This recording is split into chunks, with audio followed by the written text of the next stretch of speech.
kalian berada. Baik lagi di channel Remila Story, khususnya di segmen Request Remila Podcast. Nah, pada kesempatan kali ini nih, saya Arima akan menemani podcast kali ini bersama Kak Sinta. Nah, for your information nih guys, Kak Sinta ini adalah salah satu kalau bisa dibilang garda terdepan dalam penanganan COVID-19 di Indonesia. Betul gitu Kak? Betul. Masya Allah. Nah, kalau boleh tahu nih Kak, selama jadi tenaga medis ini Kakak udah pernah bertugas di mana aja tuh Kak? Sebelumnya, kenalkan, saya Sinta Ayu. Saat ini bertugas di Rumah Sakit Umum Daerah Pasar Minggu per Januari.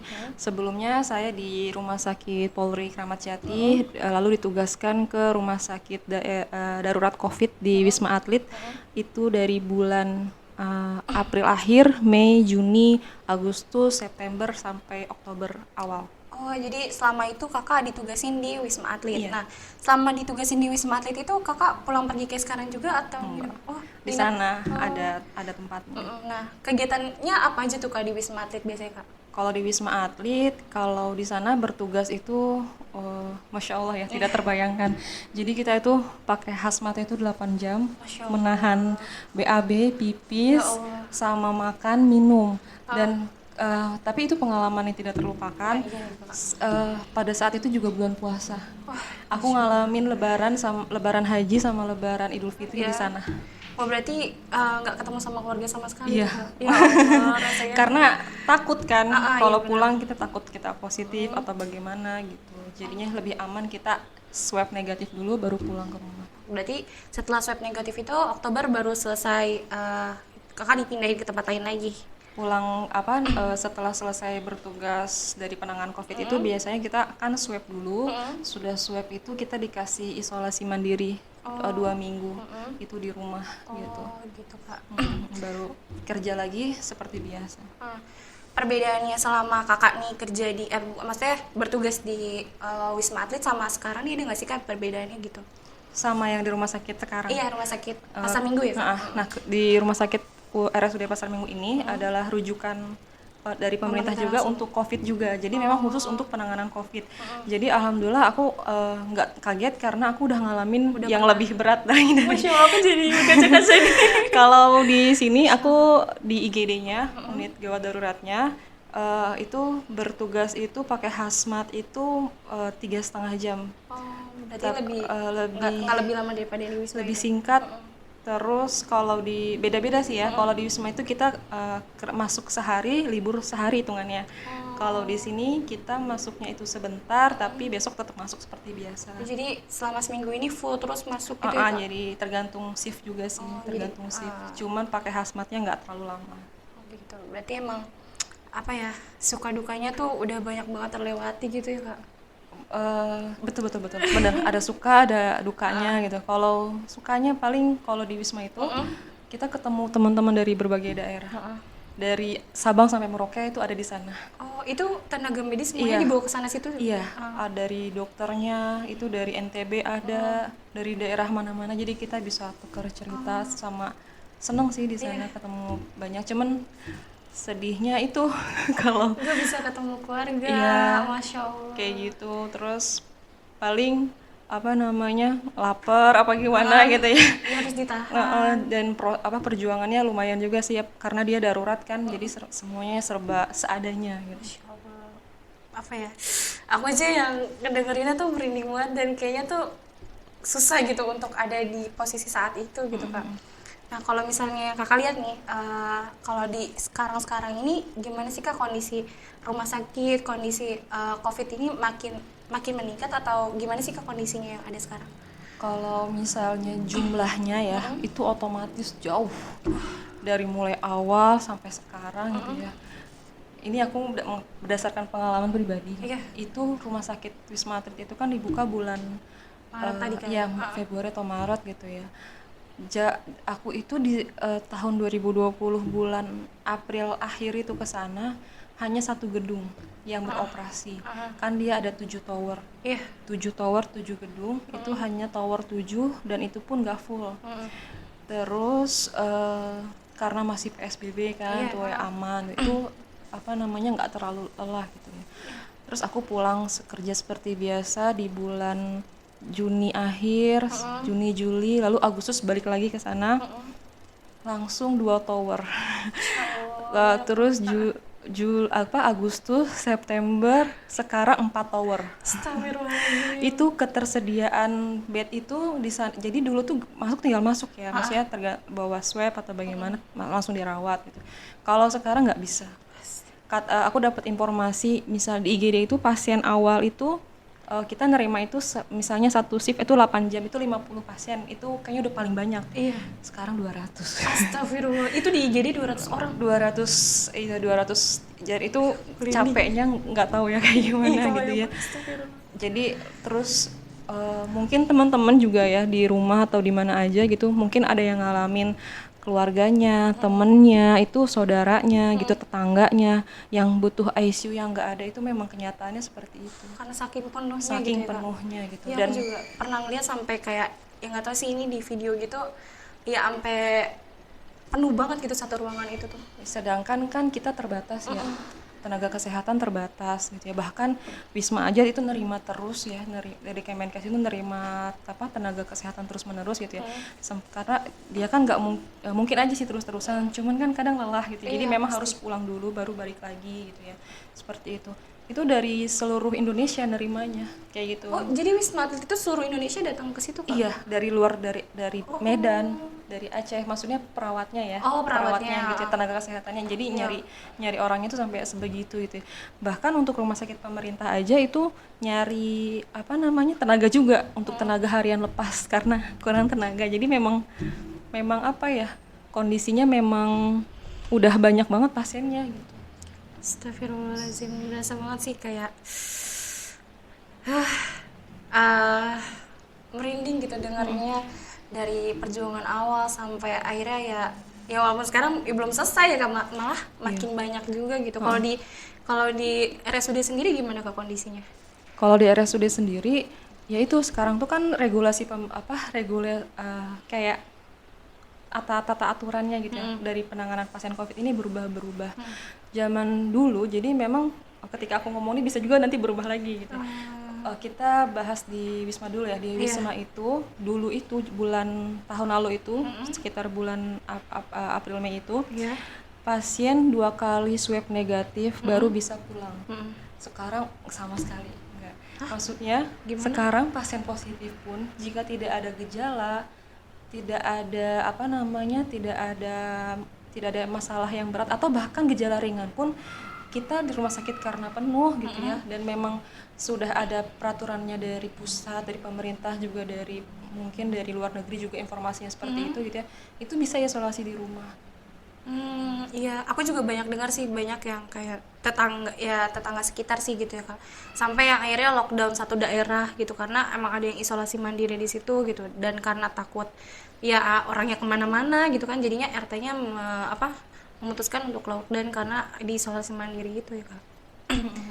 Nah, berarti kalau sekarang emang tes swab itu cuma sekali di awal gitu Kak?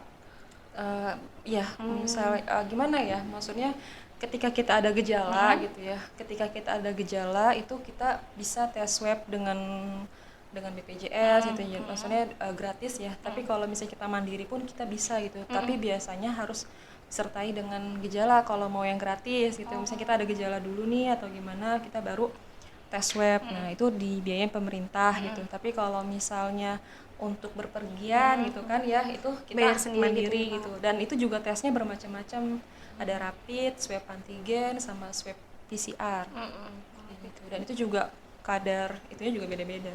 Kadar akuratnya gitu betul. ya Kak. Dan harganya pun juga beda-beda. Iya, tiap klinik juga beda. Iya, gitu. tiap klinik beda-beda gitu. Bahkan kemarin ada yang bilang sampai 900, ada yang lebih dari itu. Standarnya segitu biasanya kalau yang swab PCR. Nah, kalau misalnya kan sebenarnya ya wabah ini sebenarnya nggak baru kali ini aja kan ya Kak ada gitu. Setahu Rima juga pernah ada wabah-wabah lain ya walaupun ya di daerah lain gitu. Kayak waktu itu juga sempat ada flu burung, pernah sempat ada ya Ebola dan segala macam. Bahkan di zaman Nabi pun juga pernah ada gitu kan wabah-wabah kayak gitu. Nah, kalau yang Kakak lihat nih perbedaannya COVID ini gitu dengan yang sebelum-sebelumnya tuh ya mungkin dilihat dari keparahannya atau gimana gitu? Menurut kakak gimana? Jelas ya, sekarang aja kita udah hampir mau 1 tahun untuk Iya, lama banget. menghadapi pandemi COVID ini gitu ya. Eh, Gimana ya? Mungkin yang pada isolasi di rumah juga stres, Iya, benar. tenaga kesehatannya juga gitu Iya, ya. banyak yang Apalagi tumbang ya kak. positif. Aku Astagfirullah. mau cerita nih ya, di rumah sakit Pasar Minggu itu ada yang bapaknya itu meninggal. Dokter, bapaknya meninggal karena COVID. Itu bukan 1 2 gitu ya. Terus bahkan dia sendiri pun gitu ya, sampai 2 kali kena COVID gitu ya. Berarti Jadi emang yang udah yang udah kena masih bisa kena lagi gitu ya kak? Iya, bisa kena lagi kayak gitu. Jadi tergantung daya tahan tubuh kita sama kehendak Allah. Dan emang ini nih tenaga medis ini emang rentan banget berkali-kali kena itu karena sering berpaparan langsung dengan pasien-pasiennya gitu ya. Masya Allah banget. Nah, kak, kan wabah ini pernah terselesaikan gitu pada zaman-zamannya gitu kan ya kak. Kenapa apa perbedaannya sampai sekarang nih kok COVID nggak selesai-selesai nih, udah setahun, udah mau ulang tahun lagi katanya gitu kan, jangan sampai panjang umur gitu itu kenapa bisa nggak terselesaikan sampai sekarang gitu kak? Kenapa ya? Gini, Bismillah ya. Kita walaupun banyak yang pesimis dengan pemerintah gitu ya, terus juga mungkin kalian juga dengar berita-berita yang belum pasti tentang vaksin seperti itu betul. gitu ya. Bismillah ya, kalau aku pribadi mungkin ada yang berbeda pendapat, teman-teman di sini itu bebas. Jadi aku juga sebagai tenaga kesehatan diberikan maksudnya pilihan, maksudnya walaupun memang terkesan diwajibkan gitu ya, tapi sebenarnya kita dikasih kebebasan untuk kita mau vaksin atau enggak gitu. Jadi insya Allah pemerintah juga nggak tinggal diam dengan kondisi kita saat ini. Jadi vaksin ini merupakan salah satu opsi untuk kita itu bisa melawan COVID ini gitu. Jadi supaya walaupun kadar efektivitasnya itu 65%. 65%. Jadi aku berikhtiar di situ 65%. Dan 2 kali vaksin. Jadi kan memang ini tuh penyakit baru ya, maksudnya baru muncul kan kemarin itu ya Desember di Wuhan gitu kan, lalu muncul ke Indonesia bulan Februari gitu ya. Dan itu juga baru beberapa, lalu sekarang udah gitu ya. Indonesia urutan ke-19 kalau aku terakhir baca.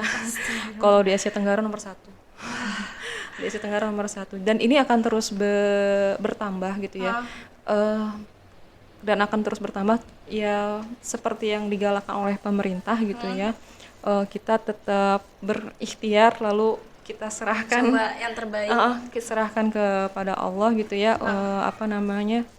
Yang terjadi dengan hidup kita gitu ya. Cuman kenapanya ya karena mungkin masih banyak yang abai ya, maksudnya kalau aku jual jalan aja gitu ya. Ini kan karena kita lagi syuting nih. Iya, kita lagi syuting. Tadi kita pakai masker dulu loh sebelumnya. Nggak pakai nih ya. Itu kalau kamu ke depan gitu, itu banyak yang nggak pakai masker. Karena kakak gimana tuh kak kalau karena mereka mungkin nggak ngelihat apa yang aku lihat ya. Itu kalau ke IGD ya. Banyak yang sesak napas. Jadi kita tuh alhamdulillah nih ya. Alhamdulillah masih bisa napas dengan aman tanpa ada bantuan alat napas gitu ya. Itu kalau kalian ke IGD gitu ya, atau ke ICU ya. Itu ya kondisinya ya semua pasien itu pasti pakai alat bantu nafas, entah itu selang nafas, entah itu alat bantu nafas ETT yang masuk ke dalam tenggorokan kayak gitu ya. Dan progres itu cepat. Arima, kita sadar nih ya, aku masih ngasih makan gitu. Besok udah nggak sadar atau besoknya udah meninggal gitu. Jadi memang kalau dia punya penyakit penyerta gitu ya, seperti jantung, gula gitu ya, itu dia turunnya itu cepet gitu. Jadi karena dia kan terkena infeksi penyakit sebelumnya gitu. Jadi makin parah gitu. Padahal kita juga mungkin kan kehilangan beberapa ustadz ya, maksudnya seperti itu gitu ya. Yang kita lihat seger gitu, tiba-tiba kabut-kabut udah nggak ada kayak gitu ya. Gitu. Seperti itu. Jadi memang cepet gitu. Bahkan nggak sampai seminggu. Ya Allah. Aku cerita nih ya, suami istri ya masih deketan tempat tidur nih. Deketan istrinya kita kan saking penuhnya jadi lama di ruang gawat darurat itu. Udah diberikan informasi gitu ya. Jadi kita mau nggak bersabar karena saking penuhnya dirawat di IGD sampai nanti dapat kamar.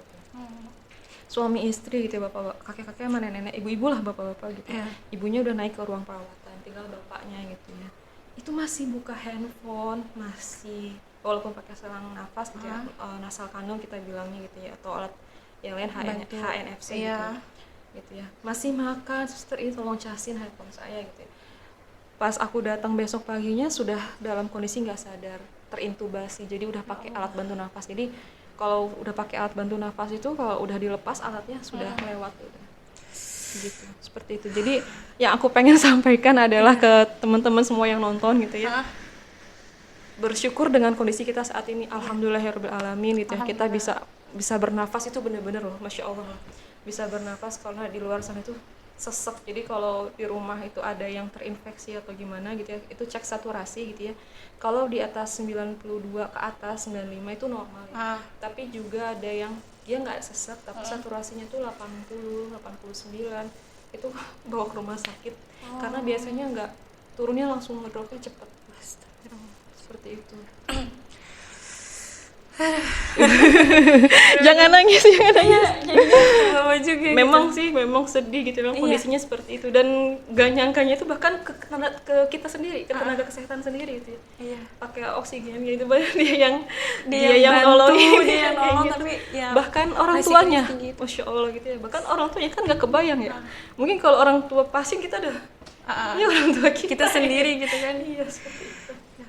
Jadi bukan hanya kepada kalian yang nonton gitu, bahkan kita sebagai tenaga medis juga gitu ya, sedih gitu ya. Siapa yang nggak sedih gitu ya kalau misalnya sampai orang tuanya atau misalnya keluarganya ada yang lewat gitu ya gara-gara COVID gitu, seperti itu. Tapi nih Kak, ya gimana ya, tapi masih banyak gitu orang-orang yang mikir yang nggak usah takut lah sama COVID gitu, takut sama Allah segala macam. Nah, apa ya, kalau menurut Kakak sendiri, kalau ada orang yang berpikiran kayak gini tuh gimana sih Kak? Takut sama Allah itu udah pasti wajib ya. Pasti banget Kak. Kalau takut sama COVID itu gimana ya? Sebenarnya bukan kata yang tepat untuk takut, tapi lebih kayak waspada sih. Kayak kita lebih baik mencegah gitu ya, lebih baik ikhtiar gitu ya. Kadang kita udah ikhtiar juga gitu ya, tetap aja kena gitu kan gitu. Tapi rata-rata nih teman-teman gitu ya, yang orang yang paranoid itu yang lebih terkena rentan gitu. Jadi kita juga gak boleh terlalu paranoid gitu. Kalau kalian punya tetangga gitu ya, gimana? Itu kalau aku ngelihat misalnya teman aku yang sangat paranoid juga gitu, misalnya gitu, malah dia yang positif. Astagfirullah. Jadi kita nggak tahu siapa yang bakal kena gitu. Jadi sebenarnya kayak faktor pikiran juga sih. Jadi pikiran kita tuh harus senang gitu. Jadi kan kita tuh maksudnya udah stres nih ya. Kita harus cari-cari apa namanya tuh, yang hal-hal yang bermanfaat, yang aman, yang bisa kita lakukan untuk kita kayak karena kalau misalnya mungkin ada yang ter-PHK akibat COVID, itu kan sedih ya, kayak pasti. Kayak apa ya namanya ya, kayak ini kurang ajar nih COVID gitu ya. Itu kan kalau aku ngelihat gitu ya, itu pasti gitu. Jadi memang harus lebih kreatif lagi sih. Jadi bukan meratapi keadaan, tapi kayak berusaha untuk apa ya, gimana ya, supaya berusaha untuk ya udah deh kondisinya emang sekarang begini. Tapi jadi kita harus kayak ada solusi lain untuk kita bisa menghadapi kehidupan ini. Kan banyak juga orang-orang yang olahraga. Kalau misalnya kalian dapat postingan itu di Wisma Atlet itu yang terjadi itu, misalnya berkerumun olahraga. Itu dulu tuh di kamar aja ya, dikekang gitu ya. Tapi faktor pikiran itu ngaruh. Jadi kita membiarkan mereka itu bersenang-senang gitu, karena itu bisa meningkatkan imun. Kayak gitu. Jadi jangan heran gitu ya. Jadi jangan heran ketika ada yang nyanyi di sana kayak gitu ya, atau misalnya mengurangi rasa stres gitu kan, karena ya kena COVID gitu, harus pisah dari keluarga gitu kan ya Kak. Iya, benar.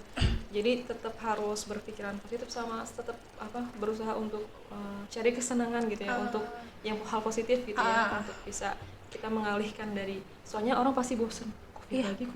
Kapan ini selesainya gitu. Iya, nggak selesai gitu kayak Kak. Ya Allah. Tapi gimana sih Kak seharusnya respon kita nih terhadap apa ya, kalau misalnya ada yang tetangga kita atau saudara kita tuh yang kena COVID, itu harusnya tuh kita nih sebagai masyarakat, sebagai saudara itu harusnya gimana sih Kak? Harusnya gimana gitu ya? Mendukung pasti, kayak mensupport gitu, butuh bantuan apa, yang mungkin sebenarnya gitu ya, informasi tentang isolasi mandiri, berapa jumlah pasien kayak gitu, itu ada di YouTube gitu ya, di internet YouTube, tentang banyak deh, Bu. Satgas penanganan COVID gitu ya. Yang pasti disupport, didoakan gitu. Terus kalau misalnya satu keluarga terjangkit COVID gitu ya, misalnya tetangga kita gitu ya, sebenarnya jangan juga kita menjadikan itu sebagai aib, kasihan gitu. Itu Nggak gini boleh loh, ngejauhin gitu ya, contohnya, Kak? itu gimana kalau terjadi sama kita gitu. Itu kayak ngerasanya kayak Padahal dikucilin. siapa yang mau gitu Iya, ya, nggak ada yang itu mau. cuman kayak dikasih gitu kan, seperti itu gitu kan. Terus juga jangan dikucilkan gitu ya, bukan gitu ya, tapi jadi harus diinformasikan itu siapa, dari misalnya Pak RT-nya atau bahkan si penderita sendiri itu lapor kepada Pak RT, Pak RW bahwa satu keluarga misalnya menderita COVID gitu. Nanti Pak RT itu merincikan dari warga ini nih berapa jumlah warganya yang terkena COVID. Nah, orang-orang yang tidak terkena itu memberikan dukungan kayak ngasih makanan, butuhnya apa gitu ya. Jadi Itu ngasih sesuai kebutuhannya. iya, bisa taruh di depan mejanya gitu, nanti mereka dia ambil supaya yang jadi harus Mereka pun kesadaran, bisa memenuhi kebutuhan mereka kesadaran kedua semuanya sih, Iya, kesadaran yang terkena maupun yang tidak terkena gitu. Yang kadang kan banyak juga yang kena tapi nggak lapor. Nah itu Kak, terus Karena tiba-tiba mereka- kayak nyebar ke satu Karena ini. mereka menganggap itu aib gitu ya. Padahal nanti tiba-tiba meninggal gimana gitu kan. Astagfirullahaladzim. Tapi memang cepat sih kalau memang yang ditakutkan dari COVID itu penurunan progresnya cepat Iya, gitu. Kalau apalagi kalau punya penyakit bawaan. bawaan gitu. Dan kan kalau lapor itu kan nanti kan dipantau kondisinya gimana gitu kan. Kalau misalnya ada kegawatan ya bisa kita panggil ambulan bawa ke rumah sakit. bisa langsung ditanganin gitu ya Kayak Kak. gitu, iya seperti itu. Jadi kalau bisa yang terkena itu lapor, nanti dari sekitarnya itu mendukung supaya yang terkena ini enggak kemana-mana. Iya betul. Kayak gitu. Jadi kalau nggak ada yang bantuin kan, Ya dia tetap bakal kemana-mana karena kebutuhannya nggak terpenuhi juga di rumah gitu. yang positif itu kan nggak selalu di rumah sakit. Iya banyak. Gitu. Oke. Berarti emang apa ya? Ya di lockdown lah di rumahnya gitu ya Kak. Nah sebenarnya kan ini juga konsep lockdown setahu aku nggak baru sekarang ini ya kan ya Kak. Dari zaman Nabi pun kita juga udah pernah kenal konsep lockdown gitu di yang pernah ada di wabah taun gitu. Nah berarti emang apa ya? Seharusnya nih apa ya terhadap wabah kalau Islam mandangnya tuh gimana sih Kak gitu terhadap penyakit-penyakit yang ada sekarang gitu, terhadap COVID gitu. Nah, pandangan Islam tuh kayak gimana sih Kak? Kalau aku ngaji nih aku dengerin satu-satu juga, mungkin kalian juga udah pada tahu gitu bahwa zaman Rasulullah juga ada taun gitu ya. Sebenarnya kan tidaklah Allah menimpakan suatu bencana kecuali ada dosa besar ya, ada kezaliman dalam daerah itu. Jadi kita kan ngalamin bencana tuh bukan 1-2 ya. Iya. Banyak. Sriwijaya, terus Banjir, gempa bumi, Ya sekarang juga gunung meletus. terus yang terparah sih sebenarnya pandemi ini gitu ya. Karena TPU Pondok Rangon aja udah penuh, terus sekarang ke TPU mana tuh gitu. Itu bisa bayangin. TPU aja Pondok penuh. Rangon aja penuh. Astagfirullahaladzim gitu ya, astagfirullahaladzim gitu ya. Jadi memang kondisinya gitu ya, aku nggak memungkiri itu pasti kezaliman itu merajalela maksudnya. Masya Allah nih kalian ada di sini gitu ya, di bawah pimpinan Anofar gitu ya. Intinya ini tetap bersemangat amar ma'ruf nahi mungkar gitu ya. Itu penting. Kalau nggak ada makin hancur lagi kita. Iya. Makin dihajar lagi sama Allah ini, makin diberi bencana lagi gitu.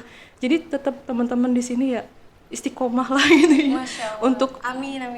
amar ma'ruf nahi mungkar gitu ya, mengajak kepada kebaikan, mencegah kemungkaran gitu. Kan kalau lihat Instagram atau misalnya TikTok ya Allah astagfirullahaladzim. Jadi wajar aja Allah ngasih bencana gitu. Karena kita dosanya banyak gitu. Dan kadang musibah itu tidak menimpa hanya kepada orang yang beriman, tetapi kepada orang yang tidak kepada orang yang kafir aja atau yang berbuat dosa, tapi yang kepada yang beriman juga gitu.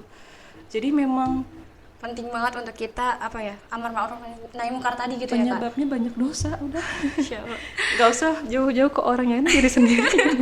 Jadi benar-benar harus perbaikin diri lagi gitu ya Kak. Iya, jangan kan mendekati kiamat ya, aku sih maksudnya semoga ya semoga yang nonton juga gitu ya enggak menganggap ini tuh sebagai hal yang biasa gitu ya.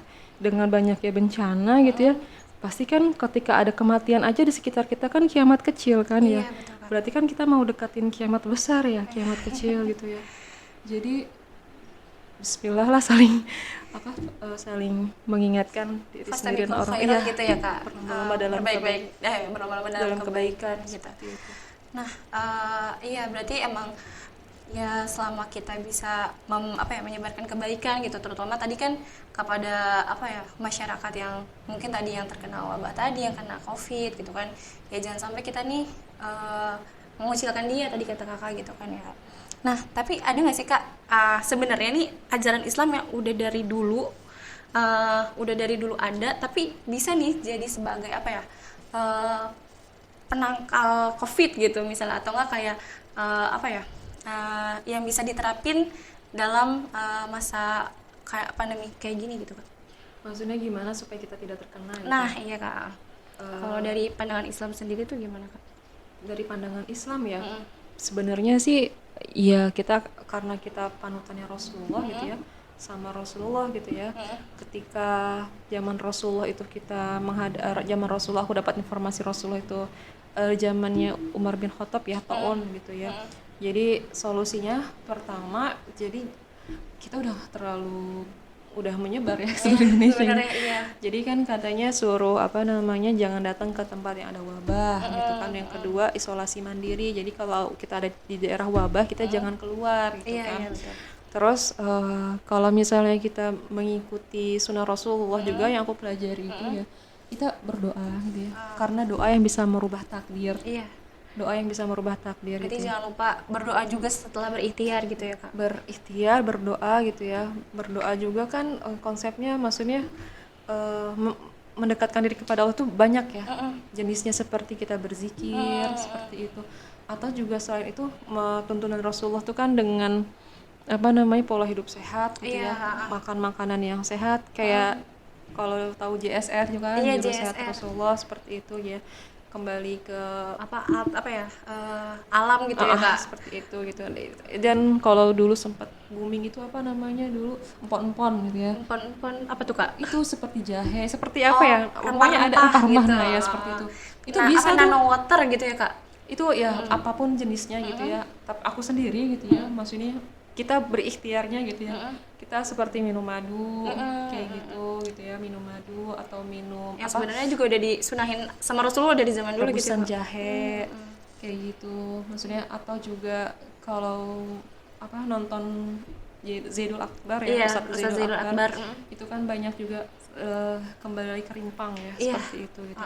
Jadi mengikuti sunnah Rasulullah seperti itu, tuntunan Rasul seperti yang Rasulullah lakukan. Seperti itu. Berarti pola hidup sehat penting banget gitu ya kak. Dan ya kak, aku pun sendiri ngerasain gitu kalau misalnya kita ya mungkin baru-baru mencoba untuk pola hidup sehat ya, seminggu masih giro lah gitu. Terus seminggu kedepannya lagi kayak rada-rada lupa ingat gitu, terus jadi kesana-kesananya jadi ya lupa gitu kak. Nah gimana sih kak biar caranya kita nih istiqomah gitu buat ngejaga pola hidup sehat ini tadi gitu, termasuk ya untuk menghindari terkena COVID-19 ini gitu kak. Biar istiqomah. Iya. Istiqomah itu berat. Iya emang berat banget kak. Ringan istirahat. Jadi gimana ya, kalau iman aja naik turun, jadi memang wajar ya kita pasti kalau ada masanya semangat kita buat untuk pola hidup sehat, ada masanya kita turun, itu wajar gitu. Terus gimana ya kalau misalnya kita dengan kondisi sekarang aja gitu nonton berita gitu, jadi harus ada trigger gitu dari luar gitu, gimana ya supaya kan lagi-lagi hidup pilihan. Kayak kita mau ya udah kalau misalnya kita pola hidupnya nggak sehat ya kita alami sendiri resikonya seperti apa gitu. Jadi paling dari lingkungan berpengaruh, orang tuanya gimana, keluarganya dukung nggak, karena kalau sendiri susah gitu ya, teman-teman gitu kayak kita jadi kayak ngajak semuanya buat ayo kita saling ngingetin gitu ya jadi kan masih sama orang tua kan? Masih kak? Masih. Udah tahu belum orang tuanya tentang JSR gitu? Udah sih, malah jadi kayak setiap hari nonton JSR gitu. otomatis ikutin. pasti Iya. nggak kita buat, ibu kita yang buat. Iya betul Kak gitu. Jadi kayak gitu sih. Kalau diri sendiri kadang kita mager gitu Iya, ya. mager. Pasti dari lingkungan sekitar gitu. Saling ngedukung gitu ya, Kak. Mungkin dari teman-temannya gitu ya. Ada yang buat cairan infus water kayak gitu. Kan dia jadi ini nih, jadi mau di rumah buat gitu kan. Jadi gitu. kayak memotivasi orang lain, terus kita kalau misalnya lagi futur pun jadi termotivasi lagi gitu ya, Iya, Kak. iya. Jadi memang sendiri berat ya. Iya. Harus rame-rame. Ya, oke. Berarti kita emang ya buat istiqomah ya harus bareng-bareng lah gitu ya, Kak. Bener-bener. Nah, mungkin ada nggak sih Kak, kalau misalnya Kakak bisa ngomong ke seluruh penonton atau mungkin ya Masya Allahnya bisa ke seluruh rakyat Indonesia nih gitu, pesan apa yang mau Kakak sampein buat teman-teman semua gitu? Apa ya? Sebenarnya apa ya, paling jujur ya, kalau aku ngerasa pribadi gitu ya, mungkin juga kalian ngalamin itu gitu ya. Aku tuh ngerasa pakai hazmat lagi gitu ya, pakai hazmat lagi gitu ya. Itu kalau misalnya sakit perut itu susah bukan, harus nahan seperti itu gitu ya. Jadi intinya lelah gitu ya. Mungkin aku tuh kadang lelah ngapain gitu, tapi memang sebagian tenaga kesehatan tuh lelah juga. Kalian pasti itu bosen dengernya, covid lagi gitu ya gitu ya. Tapi kondisinya memang kayak begini gitu ya, kondisinya memang kayak begini. Jadi ini kan channelnya Remila ya, singkatannya apa? Remaja Masjid Al-Ikhlas. Masjid Al-Ikhlas ya. Semoga istiqomah ya. Amin ya Allah. Teman-teman di sini ya, itu Masya Allah ya. Kalian tuh pasti godaannya besar gitu ya. Jadi semoga kalian tuh tetap istiqomah menebar kebaikan gitu ya, sehingga banyak orang itu ikut juga kebaikan gitu kan, dan menghindar dari yang namanya hal-hal yang negatif seperti itu gitu ya. Jadi kalau kita imannya itu benar gitu ya, tauhidnya benar, pola hidupnya benar, itu insya Allah juga terhindar dari COVID. Terus kayak penuh rasa syukur juga dengan kondisi sekarang, walaupun mungkin kita kekurangan gitu ya. Mungkin yang terkena dampak dari pandemi. COVID, iya benar-benar itu maksudnya. Saudaraku juga ngalamin gitu ya, sampai kayak dia maki-maki gitu, sampai mungkin karena saking muaknya gitu. Semoga kita enggak ya, karena penyakit dari Allah, rezeki dari Allah gitu kan ya, maksudnya seperti itu gitu ya. Jadi apapun yang terjadi gitu ya, misalnya kemalangan terjadi di diri kita juga akibat dosa kita sendiri gitu ya. Jadi dan sebenarnya amar ma'ruf tuh gampang, ngajak kebaikan tuh gampang, yang susah tuh nahi mungkar. Iya nggak sih? Iya, bener Kak. Jadi semoga teman-teman yang di sini pada berani gitu. Untuk kayak mencegah ya. Aku pribadi tuh masih berat ketika ada teman aja yang misalnya gitu melakukan hal yang kita kan harus ingetin ya. Iya betul Kak. Kayak gitu ya. Dan itu berat gitu. Tapi kan awal muasal dari musibah itu dari situ. Kayak gitu ya. Semoga kita diberikan hidayah terus sama Allah ya. Amin ya Rabbal. Kayak gitu, dan penuh rasa syukur gitu ya, supaya mau segimana kita menjaga, tetap penyakit itu Allah yang kasih. Iya betul Kak. Gitu. Jadi aku sih selalu berpikiran seperti itu gitu ya. Berpikiran alhamdulillah Allah masih kasih aku sehat gitu ya, masih alhamdulillah aku belum pernah swab negatif, swab positif gitu ya, belum pernah gitu ya. Jadi masih diberi kepercayaan gitu ya. Dan juga teman-teman di sini mungkin gitu ya, tetap pakai masker karena takutnya zolim. Iya Kak. Takutnya OTG. Karena kalian belum pernah swab pasti kan. Iya. Kalau kita sesama anak muda itu masih. Karena kita sesama si muda itu, daya tahan tubuhnya itu kuat. Tapi kalau kita ketemu sama nenek-nenek gitu, sama ibu-ibu yang punya penyakit gitu ya, dia bisa langsung sesak nafas. Kalau kita ada virus dan kita kontak gitu. Jadi tetap pakai protokol kesehatan gitu. Kalian dari luar nih, nyampe rumah mandi, cuci tangan minimal, ganti baju. Seperti itu. Itu kalau kalian ada gejala kayak udah menuju ke COVID, batuk, demam, sakit tenggorokan, lelah, diare, bahkan nggak kayak meriang-meriang gitu. Itu kan tanda sakit COVID, misalnya udah indikasi COVID gitu ya. Langsung pakai masker, jangan dibuka-buka. Siap Kak. Oke. Kayak gitu. Itu aja sih. Masya Allah, makasih banyak Kak Sinta gitu ya. Nah teman-teman gitu, yuk kita lebih ya menerapkan tadi gitu pesan-pesan dari Kak Sinta gitu tentang ya kita tetap harus istiqomah dan juga jangan sampai kita jadi ngejauhin saudara-saudara kita yang kena COVID gitu. Kalau bisa justru kita saling ngebantu dan saling support gitu ya Kak untuk kesembuhan kita bersama gitu. Nah, mungkin ini aja sih Kak itu podcast kali ini gitu, dan teman-teman nih, buat teman-teman jangan lupa di subscribe channel Remila Story, dan juga jangan lupa di follow IG-nya yaitu @remila_official. Terus biar makin berkah dan pahala yang makin mengalir, jangan lupa di share, cuma dipencet doang kok gitu. Dan jangan lupa di like dan komen. Kalau bisa sih kasih kita masukan-masukan nih gitu. Apa nih podcast selanjutnya yang mau dibahas gitu, yang mungkin menarik buat teman-teman gitu. Mungkin kurang lebih mohon maaf. Akhirul kalam, wassalamualaikum warahmatullahi wabarakatuh. Waalaikumsalam warahmatullahi wabarakatuh. Makasih Kak Sinta.